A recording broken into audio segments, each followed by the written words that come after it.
జై శ్రీరామ్ అండి. ఏందోనండి, కొన్ని ఛానళ్ళు చూస్తుంటే ఇంతకుముందు ఎవరి మీదైతే చేశానో వాళ్ళవి కూడా వస్తుంటే చూస్తుంటే నాకే చిరాకుగా ఉంది. టైం వేస్ట్ చేస్తున్నానేమో అన్నంత చిరాకైతే వస్తుందనమాట. ఎందుకు ఇలా మాట్లాడుతున్నానంటే, స్టార్టింగ్ వీడియోస్ చూసిన వాళ్ళకి అర్థమవుతుంది ఏంటంటే, ఇంకా కంటిన్యూగా సిరీస్లో స్టార్ట్ అవుతాయి చూడండి. పెళ్ళి రద్దయింది, కడుపు ఫెయిల్ అయింది, పిల్లల్ని మార్చుకున్నాను, మళ్ళీ ఫంక్షన్స్ జరిగాయి, మా రిలేటివ్స్లో మళ్ళీ ఒకళ్ళు చనిపోయారు, వాళ్ళ గురించి ఏడుస్తూ బాధపడుతున్నాము, లేకపోతే మళ్ళీ పెళ్ళి కుదిరింది, మళ్ళీ కడుపు అయ్యింది. ఇవే సిరీస్లు వరస పెట్టి సావనుకుతారనమాట. ఒక పేరు జంట మీకు కింద చూస్తే అర్థమైపోతుంది అనమాట. ఇంతకుముందు చూసిన వాళ్ళకి ఈజీగా తెలుస్తుంది. సో వాళ్ళు ఏంటంటే, ఇప్పుడు మళ్ళీ కడుపుతో ఉన్నాను, 9వ నెల వచ్చేసింది, 8వ నెల వచ్చింది, కనడానికి డెలివరీ బ్యాగ్ రెడీగా ఉంది, సో నేను సర్దేసుకున్నాను, డాక్టర్ ఇలా చెప్పారు అలా చెప్పారు, సో ఇవి తీసుకున్నాము ఇంట్లో మెటీరియల్స్, మేము ఈరోజు ఇలా వంట చేశాను అని చెప్పేసి రకరకాల వీడియోస్ షార్ట్స్ రూపంలో అయితే తెగ పెట్టేస్తున్నారనమాట. అయితే నేను వాళ్ళని ఒకటే అడగాలనుకున్నా, మీలో ఎవరైనా, అందరికీ తెలుసు, మ్యాక్సిమం లేడీస్ అందరికీ తెలుసు, అబ్బాయిలకైనా వాళ్ళ అమ్మలు వాళ్ళ భార్యలు చూస్తూ ఉంటారు కదా ఎలా ఉంటుందనేది తెలుసు. అయితే 7వ నెల 8వ నెల 9వ నెల పూర్తిగా కింద బాస్పట్లు వేసుకొని మామూలుగా కింద కూర్చొని పిల్లలకి, చిన్న చిన్న పిల్లలకి మనం ఏమన్నా తినిపించడము, తాపించడము, రెడీ చేయడము ఇలాంటివి చేయగలుగుతారా చెప్పండి? పూర్తిగా 7వ నెల 8వ నెల 9వ నెల డెలివరీ దగ్గరికి వచ్చిన తర్వాత, అది కూడా లోపల ట్విన్ బేబీస్ ఉండి డాక్టర్ జాగ్రత్త చెప్పాక కింద కూర్చోవద్దని ఎప్పుడో చెప్పారంట. అలా చెప్పిన తర్వాత వాళ్ళు సోఫాలు ఇలాంటివి అయితే తీసుకున్నారంట. కానీ మొన్న వీడియోస్లో షార్ట్స్లో తీసే భాగంగా పాపం మర్చిపోయారు, యాక్టింగ్ అనేది మర్చిపోయారు. చక్కగా కింద కూర్చొని పిల్లల్ని అయితే రెడీ చేస్తున్నారు, అక్కడే దొరికిపోయింది. అరే ఇన్ని రోజుల నుంచి ఎంతమంది తిడుతున్నారు అబ్బా, కింద సిగ్గు శరం లేదా, లోపల అదేంటి ఏదో బ్యాగ్ పెట్టేసుకోవడమా, లేకపోతే బెలూన్ పెట్టేసుకొని ఎందుకు ఇలా ఓవర్ యాక్షన్స్ చేస్తున్నారు అని చెప్పి అందరూ తిట్టి వదిలేశారనమాట. సరే, ఒకవేళ వాళ్ళు తిట్టిందో లేకపోతే వాళ్ళు చెప్పిందో అబద్ధము, నిజంగా ప్రెగ్నెన్సీ ఉన్నట్టయితే అంత డెలివరీ పెయిన్స్ వచ్చే టైంలో కింద కూర్చోగలడం అంత ఈజీనా చెప్పండి? ఎవరైనా కింద కూర్చోగలరా? పోనీ ఇంతకు ముందులాగా సిరీస్లు అవేవి రావట్లేదు, ఎందుకంటే గుర్తుపట్టేస్తారు.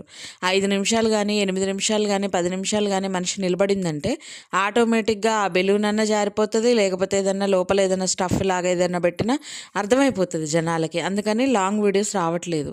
ఎప్పుడొస్తాయి లాంగ్ వీడియోస్ అంటే, ఇంకా కొద్ది రోజుల్లో డాక్టర్ ఇలా చేసింది, లేకపోతే హాస్పిటల్లో ఇలా జరిగింది, మేము ఊహించలేదు, మాకు ఇలా పుట్టారు, అలా అయిపోయారు, ఇలా జరిగింది అని చెప్పేసి రకరకాల ఏడుపు కొట్టు వీడియోస్ అయితే ముందు రాబోతున్నాయి అన్నమాట. చాలామంది వాళ్ళ చూసి అసహించుకొని పక్కకి వెళ్ళిన వాళ్ళు ఉన్నారు. కానీ వీళ్ళు ఎంతలా నమ్మించారంటే మళ్ళీ వాళ్ళని పిచ్చోళ్ళని చేసి వాళ్ళని నమ్మించి వాళ్ళతో కామెంట్స్ పెట్టించుకుంటున్నారబ్బా. నిజంగా మనం మాట్లాడినన్ని రోజులు జనాలకు నిజాలు తెలిసేసరికి కామెంట్స్ అనేది ఆఫ్ చేసుకున్నారు. ఎప్పుడైతే మనం ఆపేసామో మాట్లాడడం అనేది, ఏముందిలే ఇక పోనీలే వాళ్ళే మారుతారని చెప్పి వదిలేసామో, ఏం చక్కగా ఇంకెవ్వరు నిజాలు చెప్పేవాళ్ళు లేరు కదా. జనాలను పాపం జనాల వీక్నెస్తో చూసుకొని వాటి మీద దెబ్బ కొట్టి ఆడడానికి అయితే రెడీ అయిపోయారనమాట. సో ఒక పక్క వీళ్ళది ఇట్లుంటే, ఇంకొక పక్క అరటికాయల పెట్టిపోతలు జరుగుతున్నాయి అన్నమాట. అంటే పళ్ళు అనుకోండి. సో అవి పెట్టిపోతలు బాగా జరుగుతున్నాయి. ఏమండి నాకు అర్థం కావట్లే, ఇప్పుడు మన ఇంట్లోనే, మా ఇంట్లోనే ఒక పెద్ద చెట్టు ఉంది. సో చెట్టుకి బాగా విపరీతమైన కాయలు అయితే వచ్చాయి. సో ఫస్ట్ ప్రిఫరెన్స్ నేను నిజంగా ఎవరికి ఇస్తానో చెప్పనా అండి, అక్కడంతా ఊడ్చే వాళ్ళకి, అక్కడ సరిచేసే వాళ్ళకి, మనకి ఇంట్లో 24 గంటలు మనతో పాటు ఉండి సపోర్ట్ చేసే వాళ్ళకి కొంచెం ఎక్కువ మోతాదే ఇస్తా అండి. మనకి ఎంత ఫ్యామిలీ ఫ్రెండ్స్ ఉండొచ్చు, రిలేటివ్స్ ఉండొచ్చు, ఎవరైనా ఉండొచ్చు, కానీ కొంచెం ఒక్క రెట్టు ఎక్కువైనా సరే వాళ్ళకి ప్రిఫరెన్స్ ఇస్తాను. ఎందుకంటే వాళ్ళు లేకపోతే నేను లేను కదా, రోజువారీ పనులు వాళ్ళు చేయకపోతే నాకు గడవదు కదా. సో అలాంటి వాళ్ళకి కూడా రోజు మన ఇల్లు చూసే వాళ్ళకి, ఆ పరిసరాలు శుభ్రం చేసే వాళ్ళకి, అవి ఉన్నాయని తెలిసాక వాళ్ళకి తినాలనే ఇంట్రెస్ట్ ఉంటుంది. ఏదో వాళ్ళ మొహాన అందరికీ మళ్ళీ ఒక ఒక పండు పడేసేసి నీకు జాలే నీకు ఇదే ఎక్కువ అన్న రీతిగా బిహేవ్ చేయకూడదు. ఎందుకంటే వాళ్ళు ఆశపడతారండి. ఇప్పుడు మన దగ్గర మనతో స్వతంత్రంగా ఉండేవాళ్ళు, మనం అంటే ఇష్టపడేవాళ్ళు మన మీద ఖచ్చితంగా ఆశపడతారు. ఆశపడ్డప్పుడు మినిమం వాళ్ళకి ఇవ్వాలి, వాళ్ళు తినాలి అని చూసుకోవాల్సింది మనం. అవేవి చూసుకోకుండా ఎంచక్కా ఇంకా మనమే తినేస్తే అయిపోతుంది, లేకపోతే మన రిలేటివ్స్ మన ఫ్రెండ్స్ వాళ్ళు తింటే సరిపోతుంది అన్నట్టుంటే అది కరెక్ట్ కాదు. సరే ఒక్కదాంతో పోతుందా? పోదు కదా. తర్వాత ఎన్నో మనం చెట్లు వేస్తుంటాము, ఎన్నో వస్తూ ఉంటాయి. అలాంటి వాటిల్లో మనం మిగతా వాళ్ళకి షేర్ చేసుకుంటే అయిపోయాయి. అయినా పూర్తిగా పాడైపోయింది మాత్రమే పాడైపోయిన ఫ్రూట్ కాదు. కొంచెం పాడైపోయినా అది పాడైపోయిన ఫ్రూట్ కిందకే వచ్చుద్ది. కానీ అవి మనం కలుపుకుంటాం కదా, మనకి లెక్కలు రావాలి కదా. అంటే మనం చెట్టుకు కాసే కాయల్ని కూడా అసలు 100, 200, 300, 1000, 2000 అని లెక్కలు పెట్టేసుకుంటాం అనమాట. ఎందుకంటే మనం ఫస్ట్ నుంచి లెక్కలు పెట్టుకొని మరీ ఎదిగిన బాపతి కదా, అందుకని మనం లెక్క పెట్టేసుకుంటాం. ఆ లెక్క వల్ల ఎవరికి ఉపయోగం? మనకి ఏమన్నా ఉపయోగం ఉందా? జనాలకు ఏమన్నా ఉపయోగం ఉందా? అరే బయట అరటికాయలు అమ్మే వాళ్ళ దగ్గరికి పోయి అరటికాయలు లెక్క పెట్టండి అంత తీరిక ఓపిక ఉందా? కానీ ఇక్కడ చూసేస్తాం, ఇక్కడ వీడియోస్ అయితే చూసేస్తాం ఈజీగా. వాళ్ళకి అంత ఓపిక ఉంటుందా? నిజంగా మనం ఒక అరటిపళ్ళు కొనడానికి పోయామండి, అక్కడ గెలే పెడతారు. ఎవరికెవళ్ళు ఆ డజన్లు నరుక్కుంటా కూర్చోరు, గెల వేలాడదీస్తారు. అవసరాన్ని బట్టి వాళ్ళు అడిగినప్పుడు మాత్రమే ఒక డజన్ అలా కొట్టేసి ఇస్తారు. ఎందుకంటే ఆ ఫ్రెష్నెస్ వేరే ఉంటుంది, అది బాగుంటుంది అలా ఉంటే కూడా. సో వాళ్ళు ఇన్ని అయినాయి, ఇన్ని పళ్ళు వచ్చినాయి, ఇంత అయిందని ఎవరు లెక్క పెట్టుకోరు. సో ఒకవేళ వాళ్ళు లెక్క పెట్టుకున్నా జనాలకు అది అనవసరం, ఆ లెక్క జనాలకి అనవసరం. సో మనం ఇచ్చామా అది మన సెల్ఫ్ సాటిస్ఫాక్షన్ కోసం, 10 మందికి పంచుతామా అది మన సెల్ఫ్ సాటిస్ఫాక్షన్ కోసం, అలా పంచొచ్చు. అంతే తప్పించి ఇలా చేయడం అనేది అస్సలు కరెక్ట్ కాదు.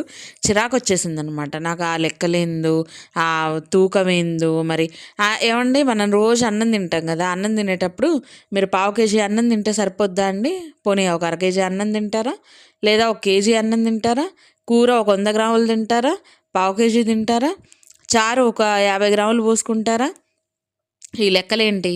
అంటే మనం తినేదాన్ని మనం లెక్క పెట్టుకొని తినాలా? బయట ఏదన్నా ఇప్పుడు మనం కొనుక్కొచ్చాము, సపోజ్ మన డబ్బులు పెట్టి మనం 200 పెట్టి 1 కేజీ ఏదన్నా ఫ్రూట్ తీసుకొచ్చాము. అరే మనం ఎంత తింటున్నామని లెక్కలేసుకొని తినాలా? అంటే ఈ కాయ నేను తినే కాయ ఒక 100 గ్రాములు ఉంది, ఒక 150 గ్రాములు ఉంది, అమ్మ నేను 150 గ్రాములు తిన్నాను అని ఏం ఉపయోగం? అది మన కంటికి నచ్చింది మనం తినాలి అంతే. దాని తూకం వల్ల ఎవరికి ఉపయోగం? ఏం ఉపయోగం? ఎవరికన్నా ఉపయోగం ఉందా? ఏంటంటే కొత్తగా చూసేవాళ్ళు ఇక నుంచి ఎవరైనా సరే అట్ట చేసుకొని తింటే బాగుండు. మనం కూడా ఒకటి కొందాం, ఒక వేయింగ్ మిషన్ చిన్నది కొని దాని మీద రోజు మనం తినే అన్నం దాని మీద పెట్టేసుకొని ఈరోజు ఒక 1/2 కేజీ తిన్నాం, ఒక 1/4 కేజీ తిన్నాం అని పెట్టుకుంటే బాగుంటుందా? చాలా చండాలంగా ఉంటుంది. అలాంటి పద్ధతులు మానేస్తే ఎంత బాగుంటుందండి. కొత్త అలవాటు చేయడం కాకపోతే జనాలకి ఏం ఉపయోగం అండి? అలాంటి పిచ్చి పిచ్చి పనికి మాలిన పనులన్నీ చెప్పి చేసి ఏందో మరి. కొంతమంది కంటెంట్ అయితే నాకు అసలు అర్థమయ్యే సావదు, చిరాకు వస్తుంది.